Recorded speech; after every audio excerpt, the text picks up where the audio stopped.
topic is from code to capital. I mean, we just a presentation before we have seen everything is about code, but I think we need to talk a little bit about capital as well, because without capital, no one can code.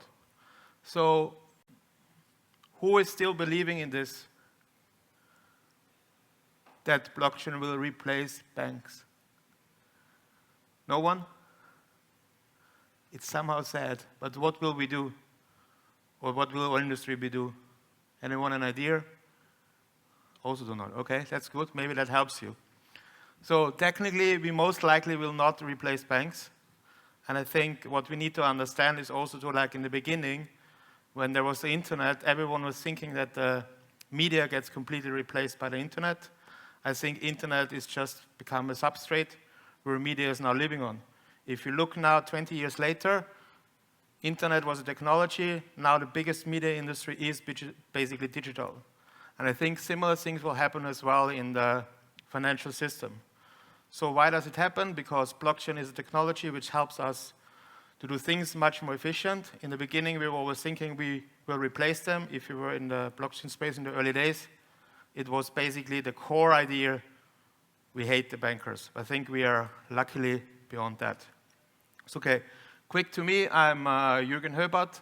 I'm a co-founder of Digital Custodian in Ireland with the name of Fortuna Custody. And we provide basically regulated custody services, treasury management, and we also to help projects in the blockchain space to understand better how to get into traditional finance or how to get even, like, for example, their digital assets packaged in products, which is understood by the traditional industries as well.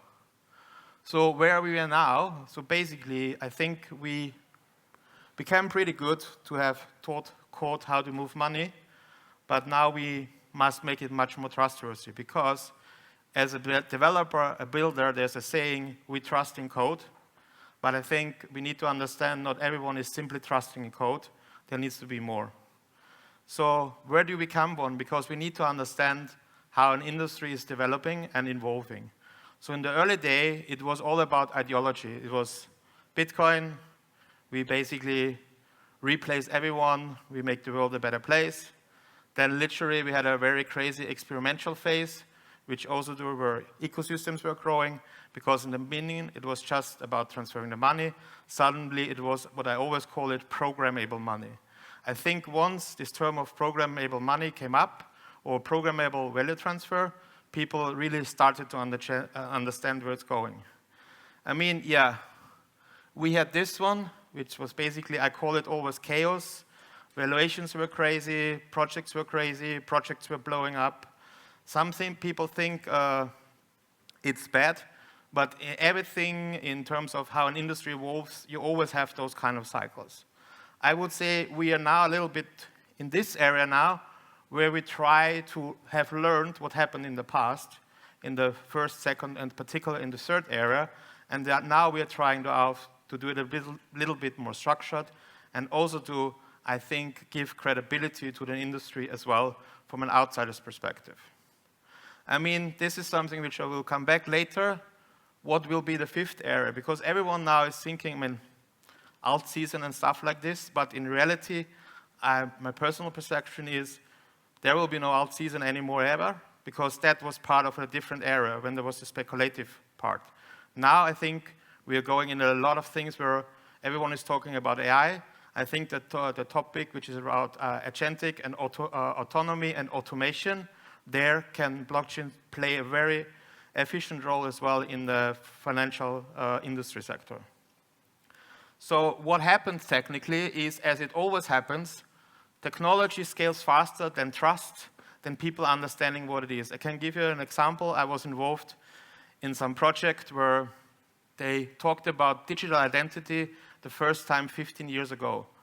Yeah, cool. In reality, if you want to move something substantial, structured, it takes longer. It's very easy to program a digital identity system, but implementing it, getting it accepted is a completely different story. In our space, it's very much a little bit similar.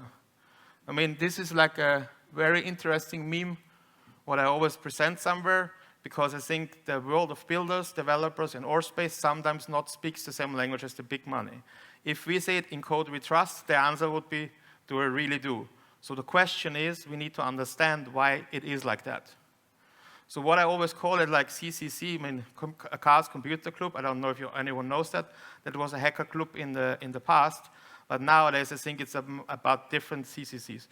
So a builder or a person in the industry believes in computation. Users, we always, we need to explain them the biggest problem of boarding on users, they don't understand how to save private keys. Technically not. What for them is, it's about confidence, and what do they do? They trust in a big brand. If a big brand or some big organization stands behind it, they give the user confidence. And I think to make also to institutional industry more confidence, they need a form of compliance, because that's how they are managing risk. That's how they are evaluating, because they cannot act like as you act as a personal person, and just saying a smart contract is immutable or a transaction is immutable, that's for them a little bit too less. So what I call this, okay, sorry, there was a problem with the font. Yeah, custody, compliance, privacy. I mean, I lived in Asia, so I would say CCP is not, but it's a fun analogy to it, to be honest. And how do we do this? So build through proofs.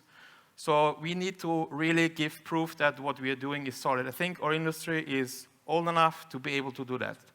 And then what does a person need, which is from an institutional perspective?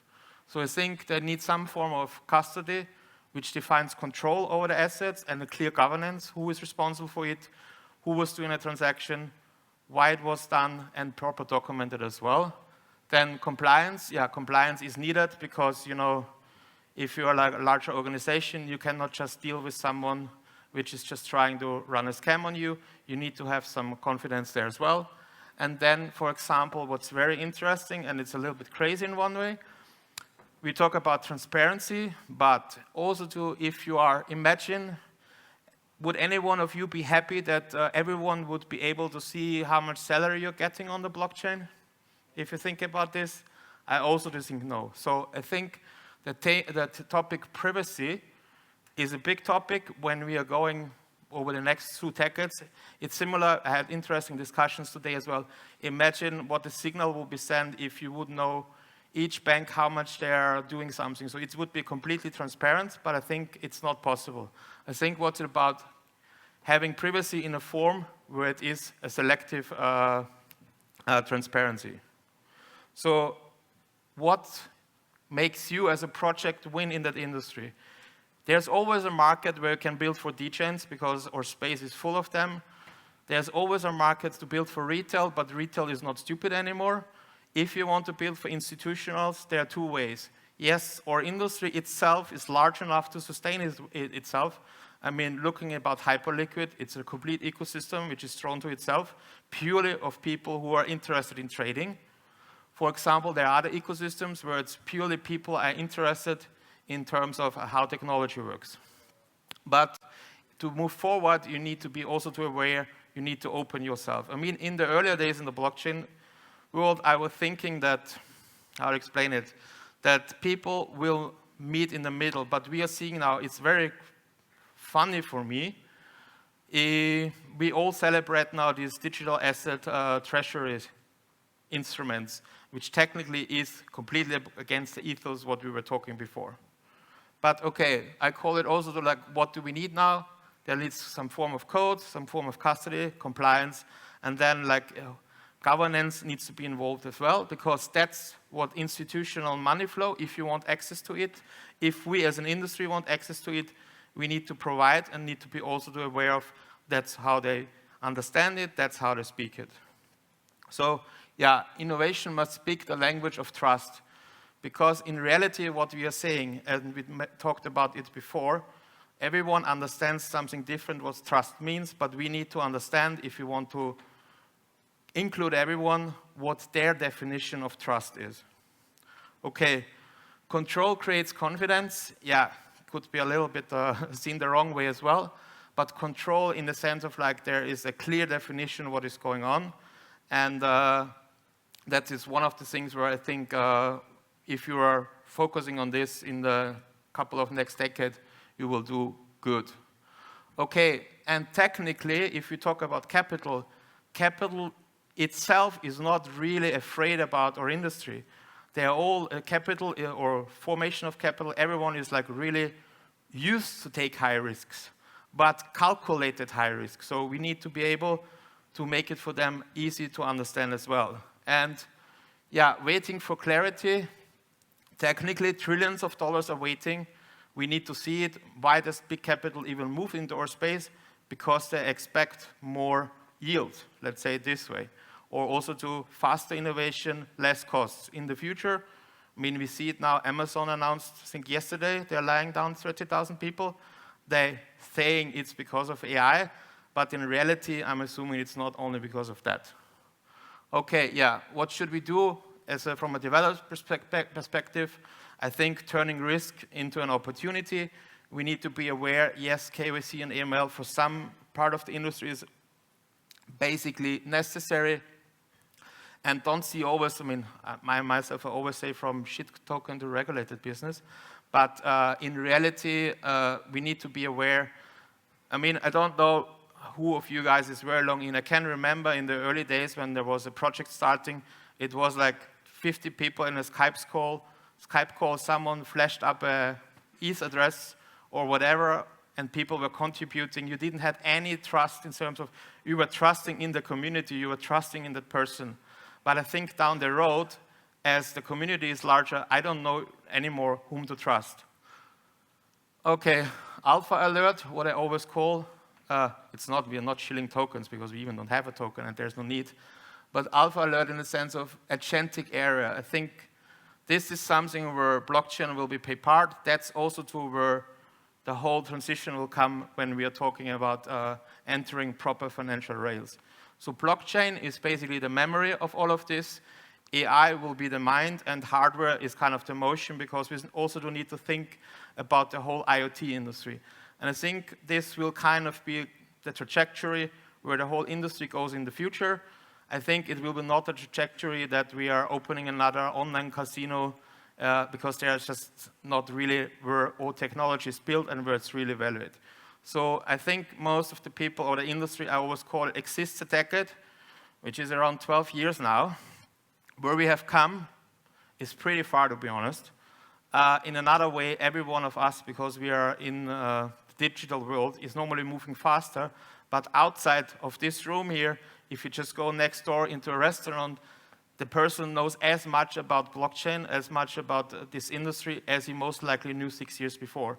And actually, he shouldn't really need to know more about it, because how much do you know about how your TV signal comes into your TV, how your TV is decoded? So all or the whole industry of us is basically, I always call it, if you are riding a train, you don't really care about the tracks. And we are basically building the tracks. But without the tracks, there would be not even possible to ride the trains.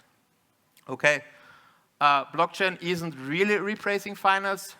It's basically preparing the world for trust at scale, because it provides the rails to run the financial system on it. Okay, yeah, key takeaways.